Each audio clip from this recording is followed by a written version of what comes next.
Jansangram news, बातमीची सत्यता हीच आमची ओळख। जैतापूर येथे वादळी वाऱ्याने शेतकऱ्याचे मोठे नुकसान। शनिवारी झालेल्या वादळी वाऱ्याने बेला येथून अवघ्या 2 किलोमीटर अंतरावर असलेल्या जैतापूर येथे या गावातील शेतकरी भानुदास बाबूराव आगवणे यांच्या शेतातील शेतमालासह टिनाच्या शेडचे 10 लाखाचे नुकसान झाले।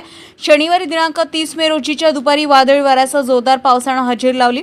जैतापूर येथील शेतकरी भानुदास बापूराव आगवणे यांच्या शेतातील दुभत्या जनावरांसाठी बांधलेले पक्के शेड व त्यावरील टिना वादळाने दूरवर फेकले गेले। मी भानुदास बापूराव आगवणे, माझी शेती आहे जैतापूर मोजामध्ये 29 नंबर आरची, आणि माझी दुसरी शेती लागून आहे जिथं माझा बंडा आहे।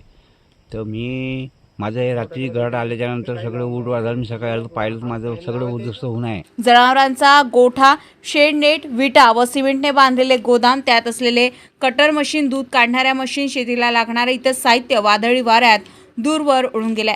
त्यामुळे शेतीच्या हंगामावर शेतकऱ्याला अस्मानी संकट ओढवले।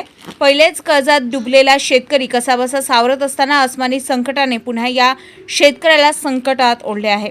शेतकऱ्याच्या झालेल्या नुकसानीची महसूल विभागाने चौकशी करून आर्थिक नुकसान भरपाई देण्याची मागणी करण्यात येते। तुषार मुठाळ, जनसंग्राम न्यूज, बेला।